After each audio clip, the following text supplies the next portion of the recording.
So thank you for coming to the live panel for movement today. So Christy unfortunately couldn't make it. Her doggie's pretty sick, and so we hope that the Asher is getting better.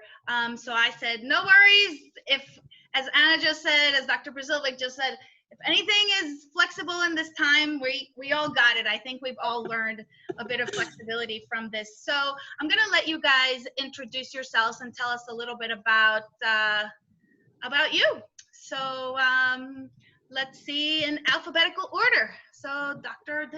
I always think, I'm not sure if I'm saying your name right. That's a mouthful. It's a little bit of therapy, speech therapy to say. Yeah. Brasilovic. And then Cooper is I did. Okay. Voila. Yeah. Compared to Bigliani, almost the same. Almost the same. Mm-hmm. My full name is Anna Brasilovic Cooper, and I am the co-director, along with my husband, Grant Cooper, of Princeton Spine and Joint Center in Princeton, New Jersey. We run an outpatient musculoskeletal physiatry practice. So we take care of people with all different kinds of aches and pains, joint pains, back pain, neck pain, and hopefully work on their quality of life. Great. Thank you. And let's see, Carrie, tell us a little bit about you. Well, hello, and thanks for having me. My name is Carrie Mandel. I am the owner of Empower Yoga. We are a heated power studio over there in Ewing, New Jersey. I'm a fitness enthusiast, been a yogi for over 13 years, and very much into running and triathlons, ultra running.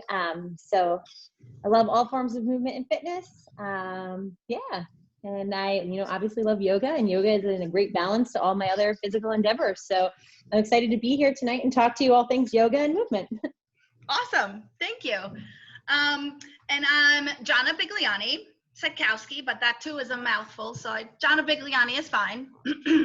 I'm a physical therapist. I am certified orthopedic clinical specialist. So the way that we have in our practice is just a more holistic approach, that it's not just, oh, your hip hurts, let's just work on that hip, but it's really looking at, oh, guess what? Your hip is affected by your lack of ankle mobility. So I like to look at the whole body. And so I have Fluid Physio. This has been my practice now for 4.5 years. And happy to be here with you. As one of those things that the panel discussions is one of those things that came out of the COVID pandemic, and sort of like, what do I do with myself? I have no patience because everybody's, So I was like, what about if many of different people in different areas could kind of come together, because that never happens unless you're going into a conference. But even so, it's really difficult to get like the 3 different areas to come together. So I'm excited about this. We were able to go on Facebook, and we sort of, the way that we shared it, the questions that, or ask our audience, patients, clients, and friends, if they had questions that they would want us to answer from our different points of view. And so here it is. Here we go. Gotta get it. First drink. So the first question that I have, so I'm gonna read it, and then I'm gonna do a little bit of explaining if it needs to be. But the first question, all of these came from Facebook. It said, how do I keep my low back from hurting after I've been using my stand-up desk all day? Well, I would imagine too, sitting all day too. In other words, why does my body hurt when I don't move, and what can I do about it?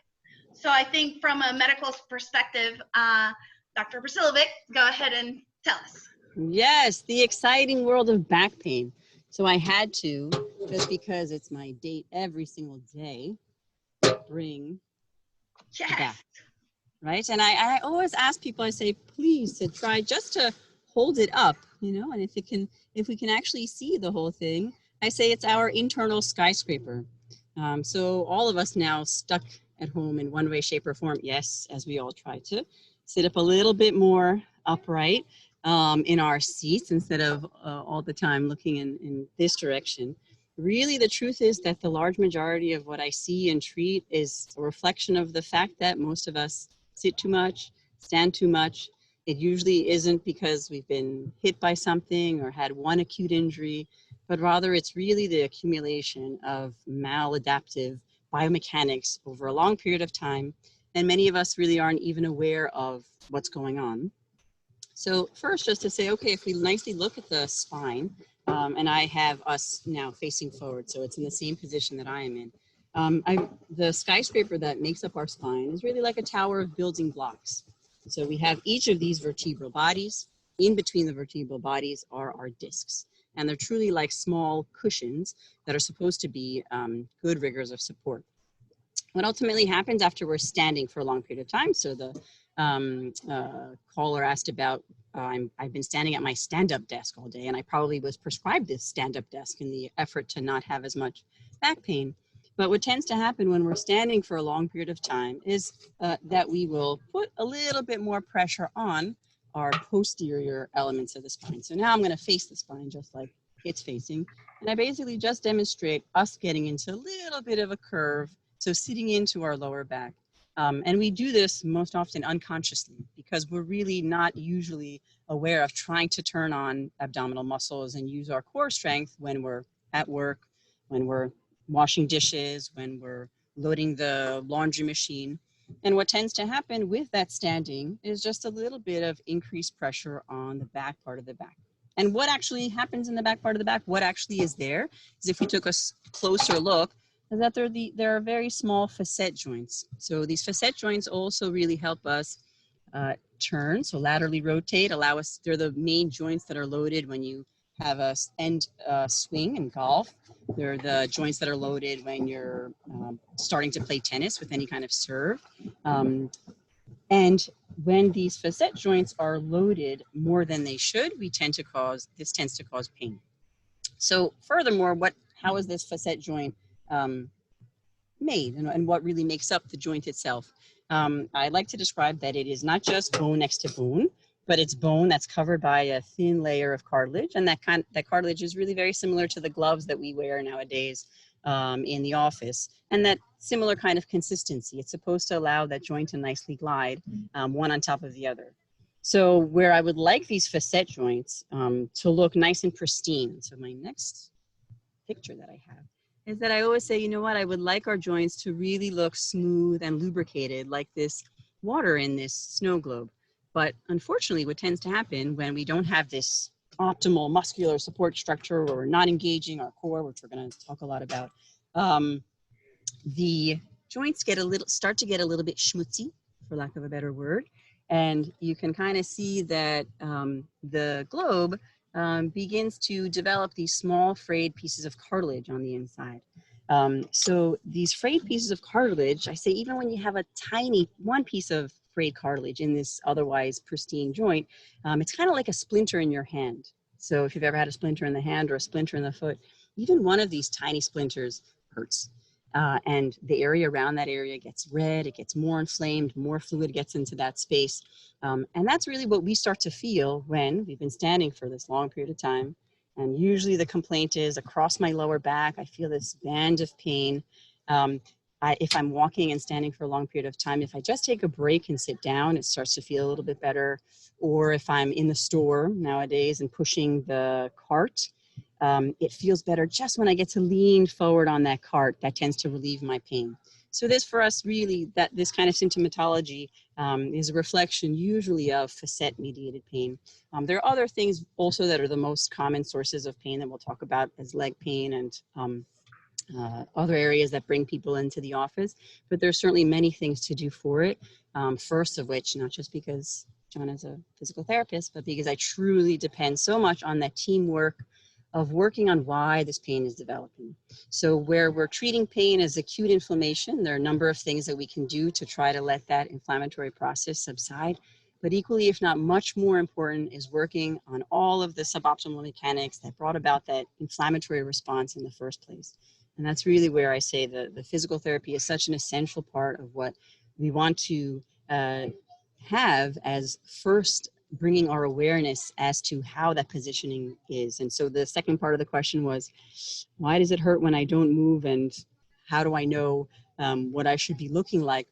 we really aren't aware of these positions that we're getting into. And until it hurts, I say, until people come into the office and see me as a patient, many times we're really not aware of how this began in the first place.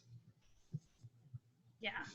Thank you. I love the visuals. I'm a very visual person myself. So thank you for the kudos on the physical therapy. I think it's important to have that team. And I think it's one of the things that I look for when people are telling me like, oh, well, why are you here? It's like, oh, well, I looked it up on Google or something, or, oh, my personal trainer or my physicians told me to seek out help, because everybody's a little bit different. And so to address here I am with the movement part.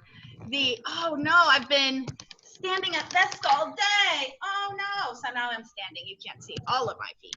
So now my computer is my camera. So here's my desk that I have set up, which is kind of like a distance that is a little bit short for my standing, but then if I sit, I can still use it, and I'm not sitting all the time.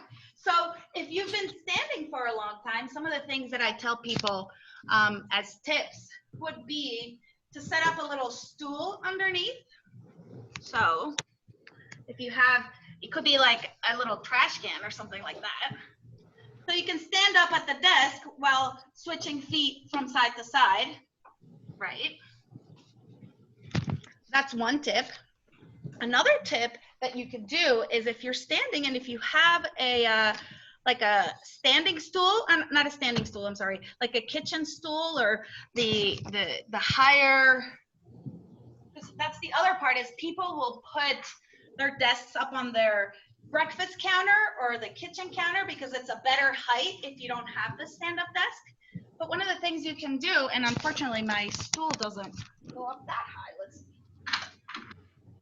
Actually doesn't go up that high, but you can kind of like sit on it, kind of like at the bottom, sort of like your butt kind of sits a little bit, and you're kind of standing but kind of sitting. Mosquito repellent. So that is another way that you can sort of help it. But yeah, the changing position is different. Everybody's a little bit different in that some people sitting might not be great, but for some people, sitting might be better than standing. So even though, everybody's getting a standing desk and I have to be standing now. It's like, well, it might not be the best for you. So let's find out if it is the best for you. And taking breaks. So really, the desk setup is one thing, right? So ideally, when you're standing, back to my desk setup over here, if you're standing, the height of your hands typing should be, for me, like I mentioned, it's a little low, should be about 90 degrees, okay? And then people will have their laptops, so they have a standing, but then they're looking down, because those standing desks are not meant for laptops. So I'll always say, okay, well, why don't you get a wireless Bluetooth and headsets? Yes, and elevate, put on a couple of books or something like that. They don't make phone books anymore, so I can't. Yes. Pull out a Bible. How about that Bible that's sitting in here? Anything a little bit higher so that screen is about 2/3 of the way to your eyes. And that would be a better setup. But ultimately, no matter what position, if you're too long in one position, things aren't going to feel quite right. So that's sort of desk setup to address a little bit of that. Any kind of movement is better than no movement. So as everything, instead of like that snow globe when everything's sort of flying in there, we got to keep things moving. So even if you're standing and you're doing a little bit of like, I'm just going to do a little side to side, a little circles, or a little bit backwards, up and back to work.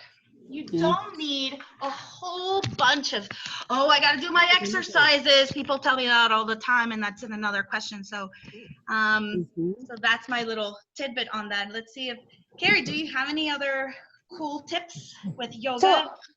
It's funny because when you started to do the forward fold, that was kind of the first thing I thought of. I think, standing upright and then going in the opposite position, doing like a ragdoll forward fold, where you have a slight bend in your knees and the crown of the head is reaching towards the floor, and you kind of release some of the tension in the low back, is something that I like to do and is helpful. But certainly yoga can help ease and alleviate some of that back pain. We have a lot of clients who come in that, the dogs are really excited. We have a lot of clients that come in with lower back pain, and a lot of it's because of like weak abdominals and core. So a lot of the beauty of what I get to do is I get to help strengthen that. So yoga is a great way to help increase strength, stability, mobility, flexibility through the different poses and asanas that we do in our practice. The other really nice thing is it kind of helps you become more in tune and aware of your body, your positioning. So you start to notice things more, start to notice how you're feeling in certain positions, whether you're standing or sitting or so on. And you can start to think about, what your body might look like and what it needs, and be able to address those needs more appropriately. I lost my train of thought. I apologize. But, that's the other thing. So also what I was thinking of, what I meant to mention is the breathing component. A lot of times we take a lot of shallow breaths. So yoga helps with like that deep breathing, helps with relaxation, stress release, sleep, all those things. So when we're feeling better and we're able to de-stress a little bit, then our back's not as tight, our body's not as tight, and we're able to recover. Yoga helps release a lot of the toxins that we carry in our body, and is a great way to let some of that go, and promote those things. So whether you're meditating or the stream just got big, sorry, whatnot, yoga can help support that and reduce some of the tension. So that's all. Absolutely. Yeah, definitely. There we go. My screen went funny. Sorry. That's okay. Cool. Thank you. So our second question.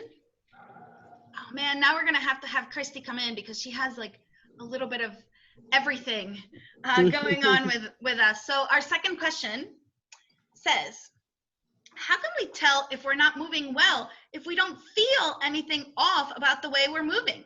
Aside from falling over or something obvious, of course. Mm-hmm. So this is a big one that I get from people. It's like, again, I'm gonna stand up because that's what I do. So they'll come in and they'll walk like, oh, do you realize that you're crooked? I'm like, no, I don't feel crooked. Oh, thank goodness. Moderating and doing this at the same time. Okay, I don't feel crooked. What do you mean? Oh, look, get in front of the mirror. Yes. You need that mirror. Oh, there's a mirror. Okay. Oh, wow, I had no idea. I'll put my hands on them and be like, oh, wow, big difference, right?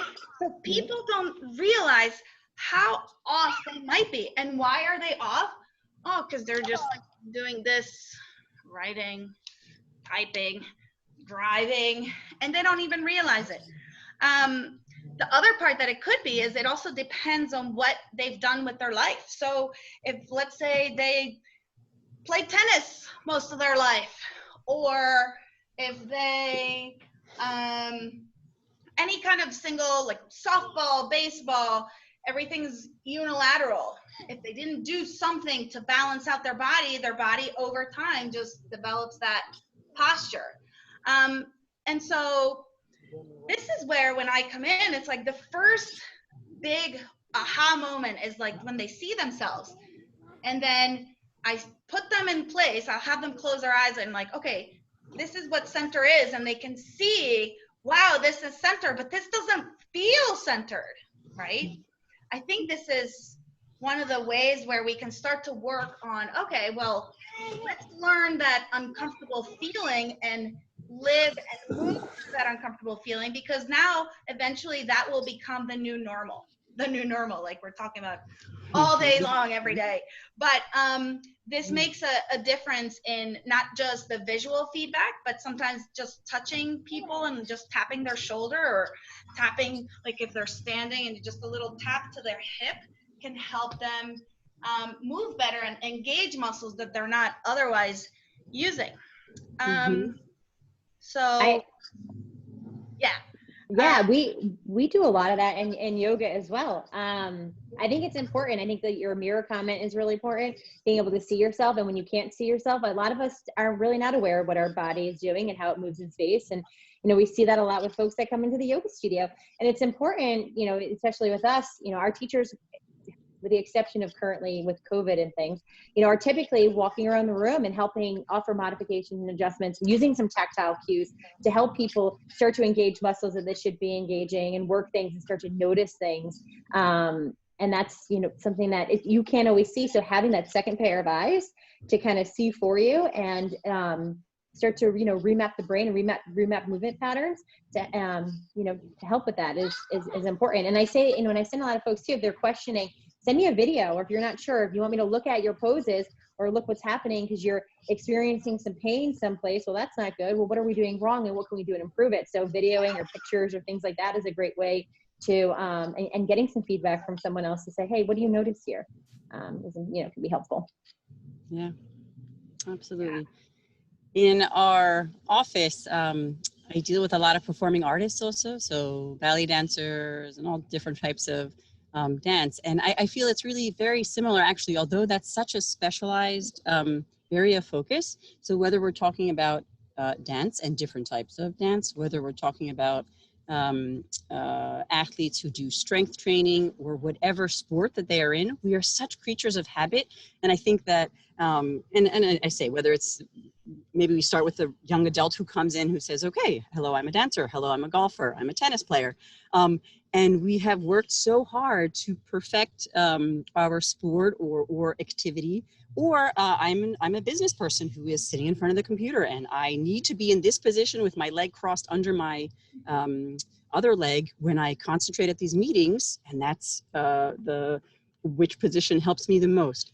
So I think really it's very hard for us then to unlearn any hard habits, negative habits. It's also very hard for us to really get into positions and postures that are similar to just the ways that kids play, for example, and try to learn different things. So one example that I heard was, when a young kid approaches whether a phone or a new toy, he doesn't open up the instructions and read from 1 to 10, what are those, how should I be doing this? How should I get into these different positions? And kind of the multi-planar activity that's used when you really have to figure out how to get into a certain position when it's something that's new. So not the typical choreography that you're used to, not the typical swing that you've been doing, whether it be tennis or golf, not the usual technique that you've worked so hard to perfect. And so that's why I think it's also hard to have both of those things happen at the same time, where we say, when we see either people who are weekend warriors, professional athletes, ones who do not want to go to gyms X, Y, or Z, or kind of change anything of what they're used to really have the awareness to say, what more can I do in terms of improving this mobility and get into a frustrated state, and try to now say, all right, how can I turn on other muscles that I haven't been using? Because it takes a lot of effort. And I just say, because the main thing, 90% of what I see is a reflection of the fact that I can't be in this kind of position most of the time. It's also a reflection of the fact that all of us face forward. We just never have the option to turn the head 180 degrees around. I say we're not like Lego people, where you can turn that way and now do all of your movement and regular everyday life in that direction. And as a result, we really tend to get into postures and poses that ultimately can bring about these painful types of symptoms. So it's kind of the best time if this person was writing in and saying, I don't feel anything, so how do I know how I move? Come in now so that we can really deconstruct all of those aspects, as Jana was mentioning. When you just look in the mirror, and we have very little awareness aside from this zone or this plane, how we look particularly from the side or from any other direction. And I think it's such a learning experience that really, whether it's a younger person, a middle-aged person, an older individual, there's so much that we can unpeel and uncover and work on and optimize.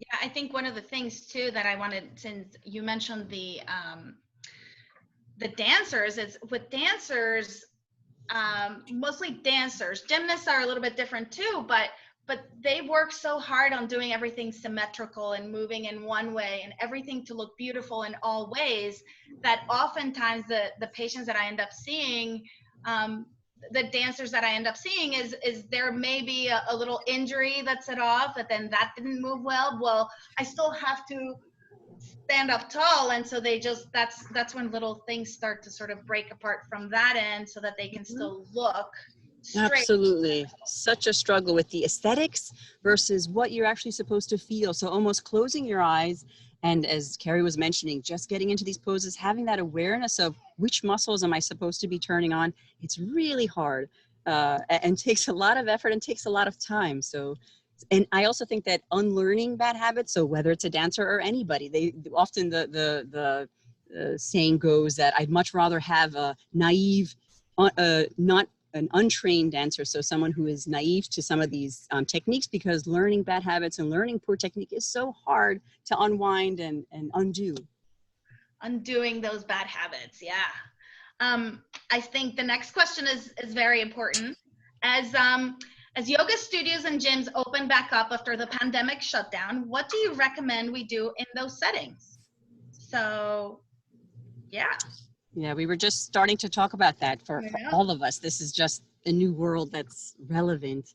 And I say, from the medical perspective, I want all of our patients, and for ourselves, obviously, for us to do this as slowly and steadily, as safely as possible. But we really have to be creative. So I'm so amazed by the variety of instructors for yoga, group fitness, so many of the genres who have now taken to learning how to orient the computer and get onto these virtual platforms and have brought at least that as the beginning, right? So I say, thankfully, we've been able at least to set that up. And so I say, really, for us, we have to try to think out of the box. And if we can make our one-bedroom apartment or our backyard or the parking lot or the driveway an area of where we could maybe safely get a little bit of distance and space, I would first certainly recommend any of those virtual options that you feel comfortable with. But then the second idea really of trying to maintain 6 feet of distance with wearing masks, the studios themselves too, so group fitness classes and where we're otherwise would be near each other and basically sweating a lot and breathing on each other, is now, I think, just where we are not yet at.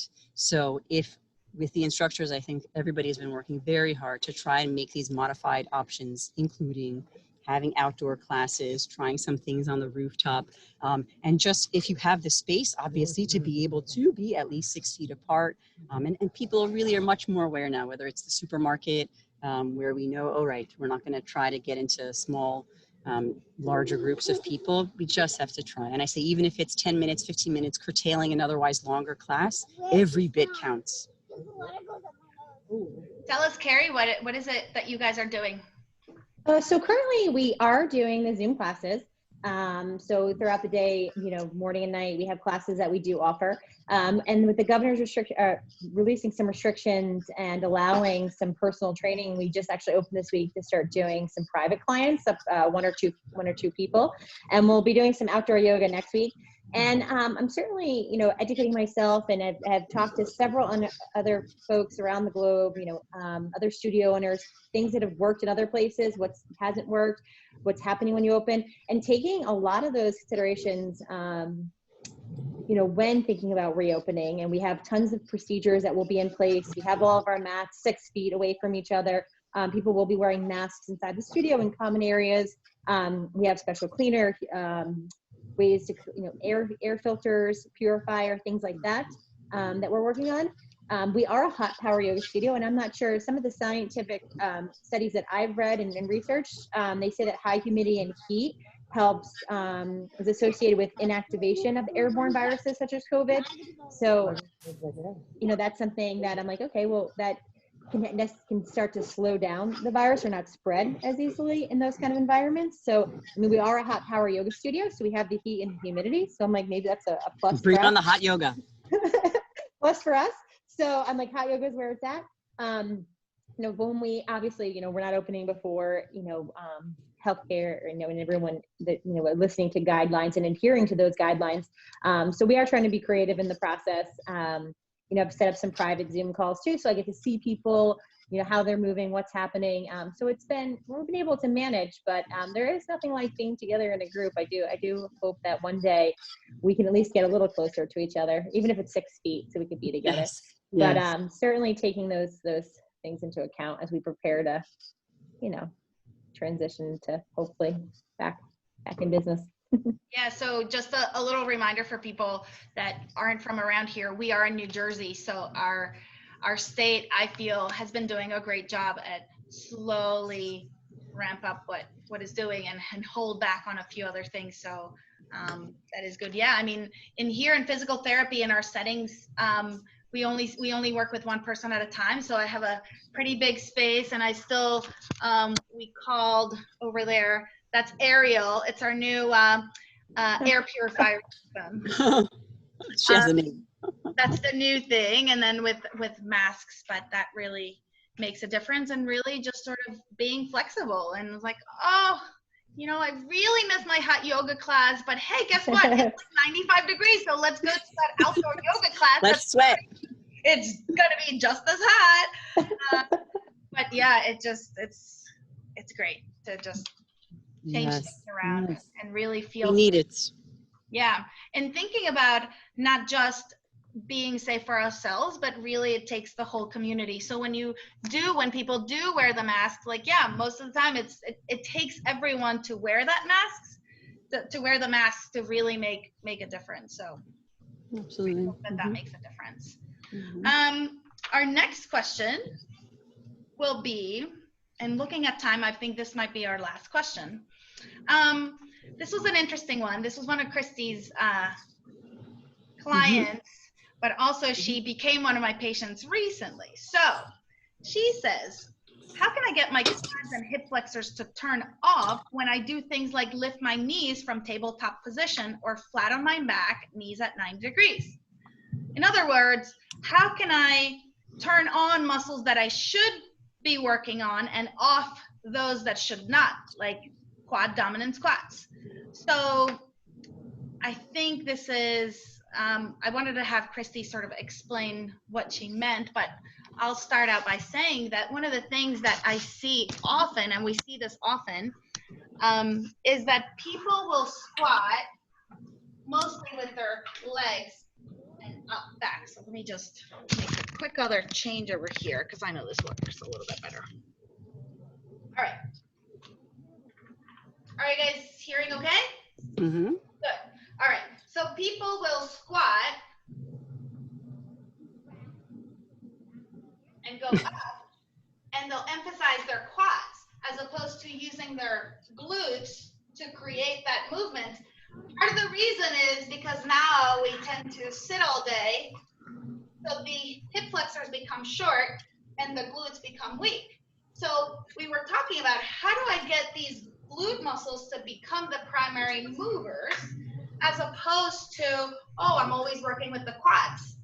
And one of the things that it can be as simple as, it's such a difference, and you can even, so right now, oh, where's my feet? It's as small as keeping your hips back to keep the weight through your heels to engage your glutes. If I lean forward ever so slightly, I can feel my quads engaging. So, and those are the muscles that we do want to fire. Mm-hmm. When we talk about, we were talking about, like, how do we turn on the muscles that we want? Oh, the glutes, that's where the power comes from. First of all, we have to find out, do you have enough strength to do it, right? Because you probably, maybe they're really weak because you sit on them all day.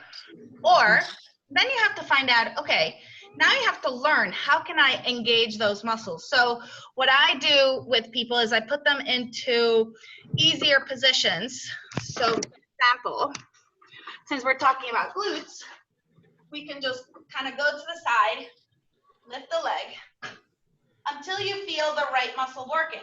So getting you into positions that I know I can manipulate the person and know, oh, yep, there's the glutes. And then we can, once the person has figured out what muscles there are, then we can shift them into other positions. And then it goes back to what we talked about earlier about learning movement. And learning movement and what it feels like to press through the chair, through the glutes, as opposed to the quads. So that's one of the ways that we were talking about.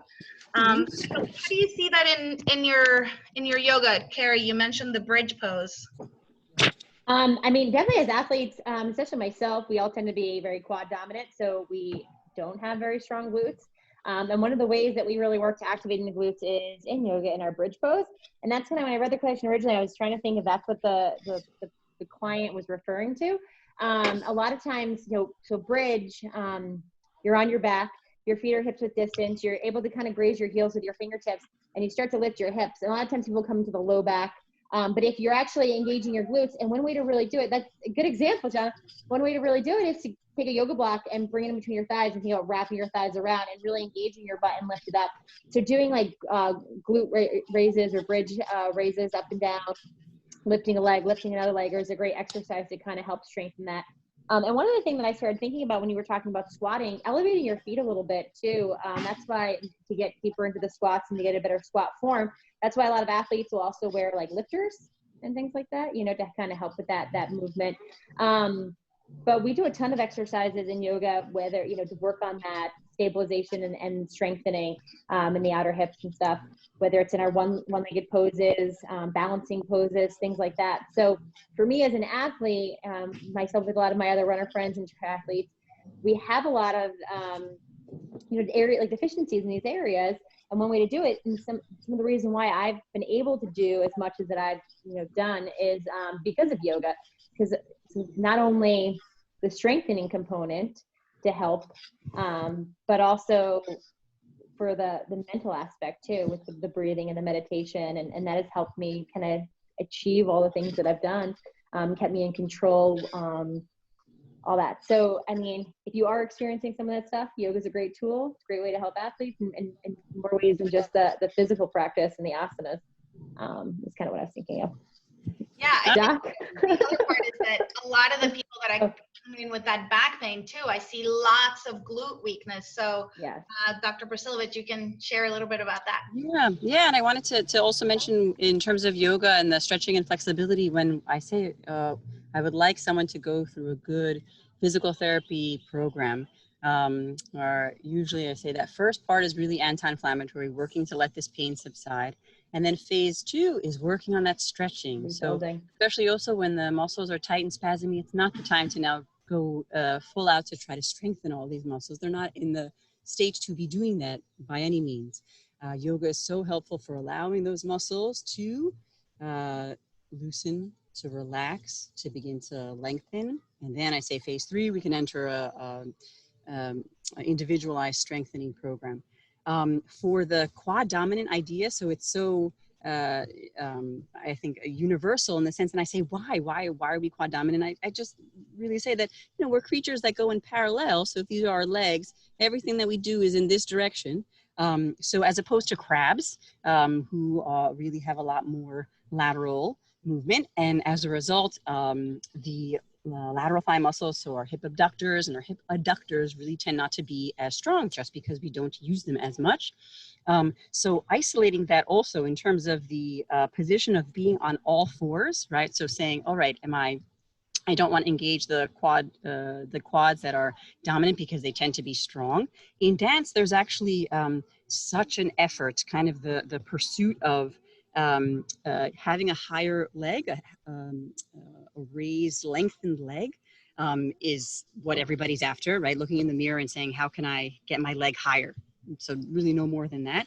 But it takes so much awareness of how do we engage that muscle correctly, and it's hard to do. And actually it's a muscle also that the muscles that we tend to see that strengthen, that engage, and that pump up on the outside usually actually are not the ones that we want to be turning on. And it's these deeper smaller muscles that we don't see.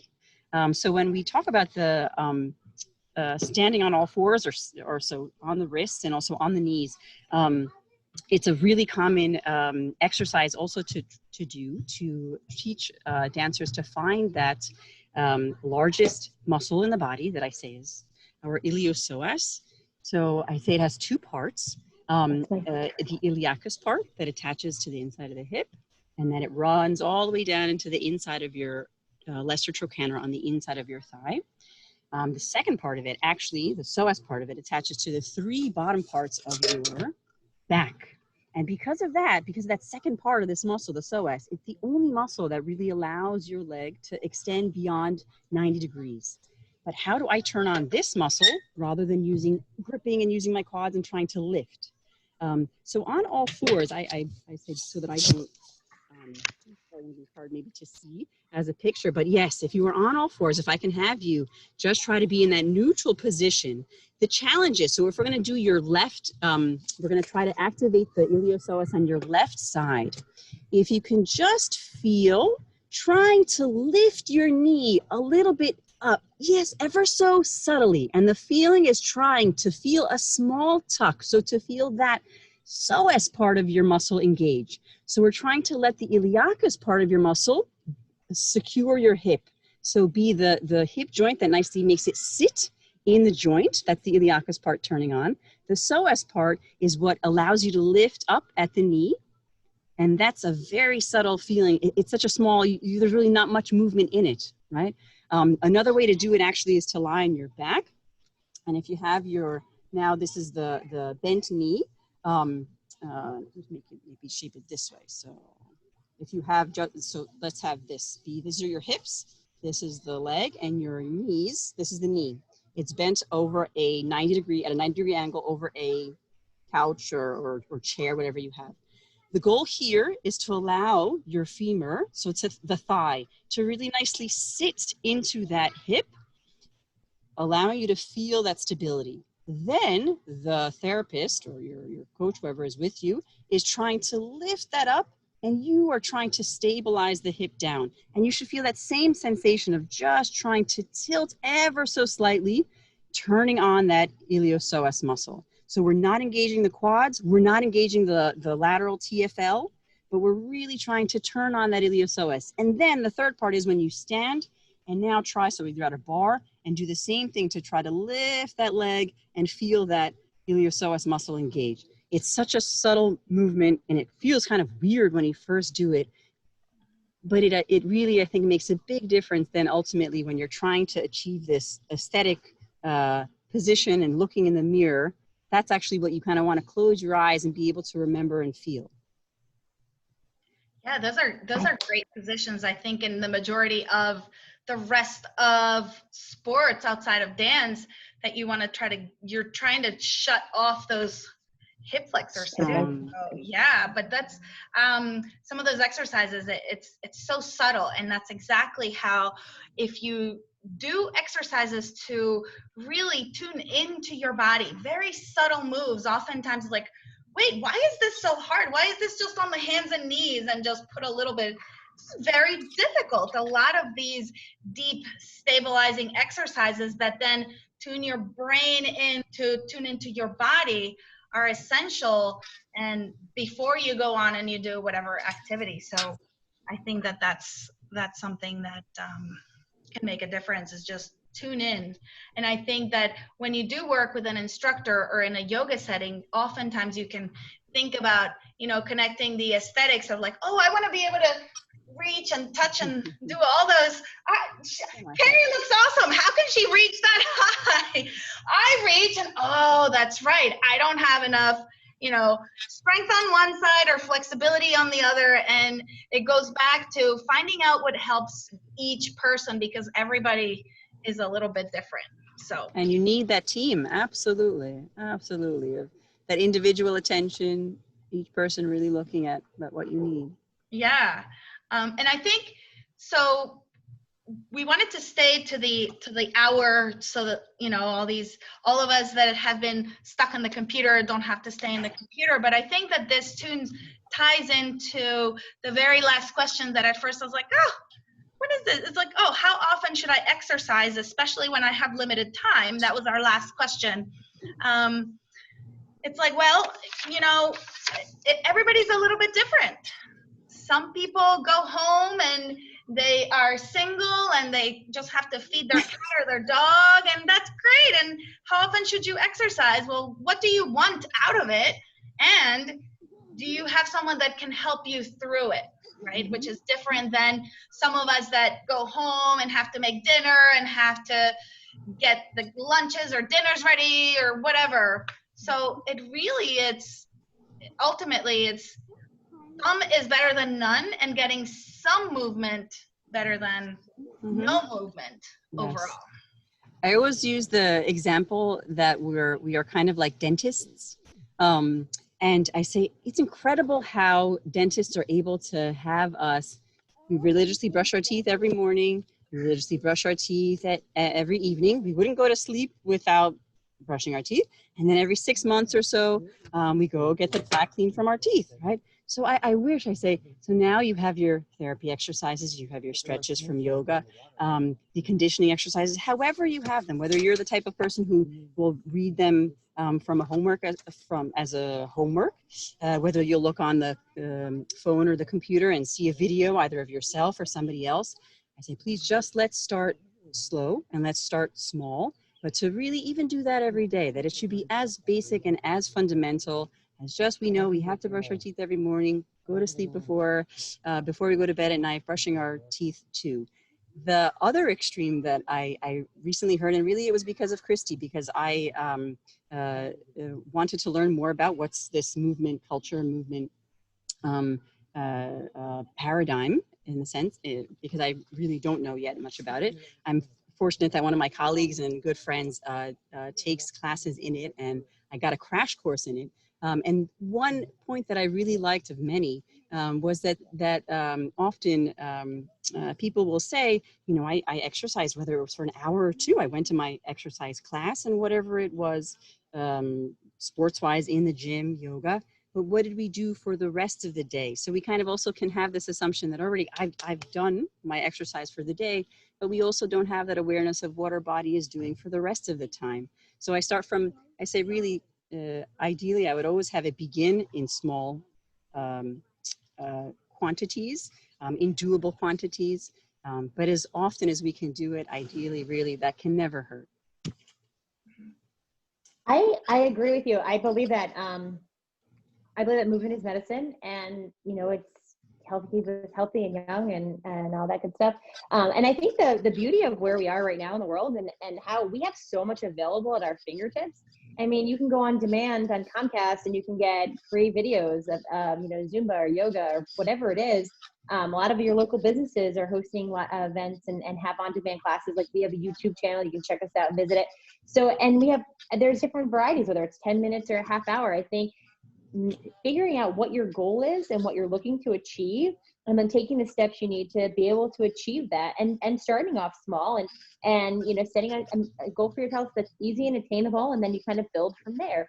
It doesn't have to be an hour power class, and just knowing that there's, you know, different varieties and classes. And for yoga example, there's many different types of yoga. It's finding the one that's right for you, that fits into your schedule, that feels good for yourself, and not being afraid. Sometimes I think fear sometimes holds us back, and we're afraid. But really that we're limitless. We can do anything. And then I think that you have to make yourself a priority. And while you have those other things that are really important, I think prioritizing your health is just as equally as critical and important.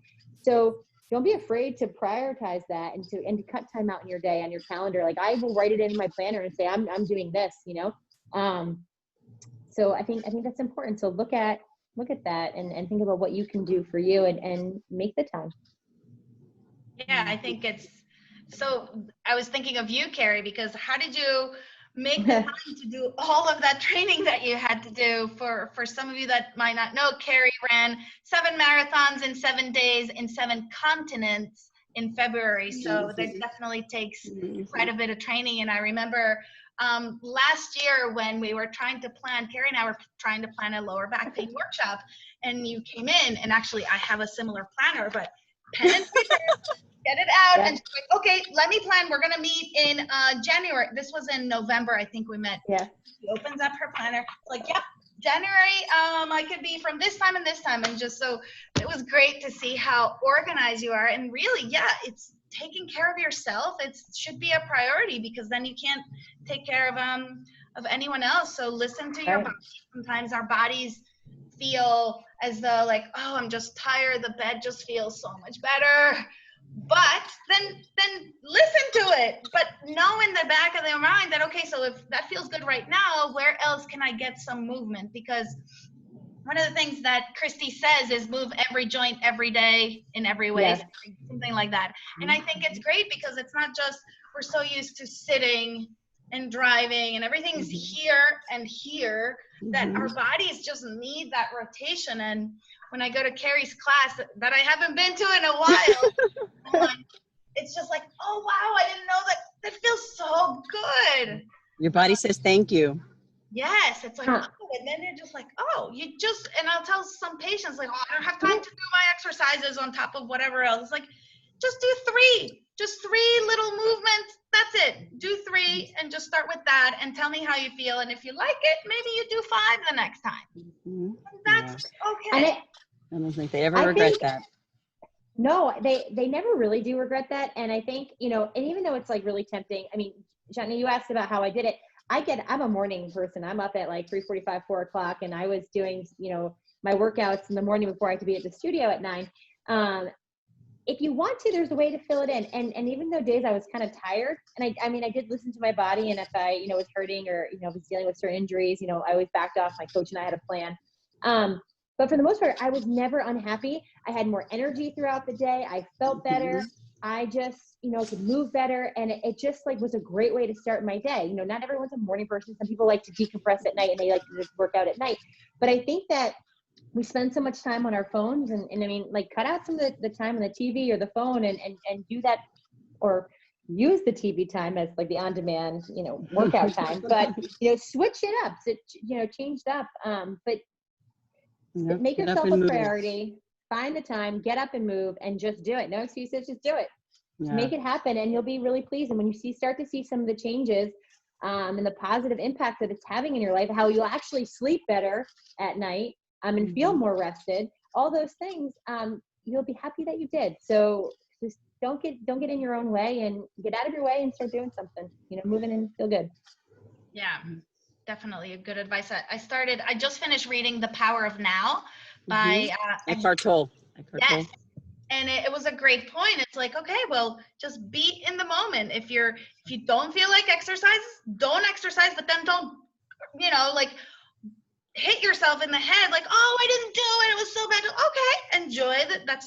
That's sort of what, you know, a lot of my patients have gone through phases because they were home, they didn't have friends, and so their bodies and minds have been going through way different things. And so it's like, okay, well, we don't have to get up as early. Do something that you're enjoying. And that's the other part, is like, listen to your body and love what you do, because you can get a great workout taking your dog out for a walk, or just playing ball, or letting your kid do fun stuff with you. And it could be great too. Absolutely. So absolutely. I'm in. Yes. So I bet I wish I could go jump in your pool over there. I know. It's beautiful, right? Yes. And I always have an excuse, right? See, there you go. Something. But thank you so much for coming us and joining us, those of you that were online. If you have any other questions, I guess I will reach out, and you guys let me know, Carrie and Anna, what is the best way if someone wanted to ask you further? They can go through the Facebook and type a question there, or if they had any specific questions, if they wish to reach you. Again, that's Dr. Anna Basilovich. She works for the Princeton Spine and Joint in Princeton. There are a couple of offices in Princeton, so you guys there. And then Carrie from Empower Yoga in Ewing, hot yoga, super excited to get back in there with you. And then I am Jana Bigliani from Fluid Physio, a physical therapist. So thank you for joining us, and I hope you guys have a great rest of the week. Thank you so much for having us. Take care. Thanks so much. Thank you. It's been awesome. I appreciate it. Thank you for organizing and setting it up, and it was a pleasure meeting you. Likewise. Thanks so much. Take care. Take Cool. care. And then let's see, Amber is gonna turn us off.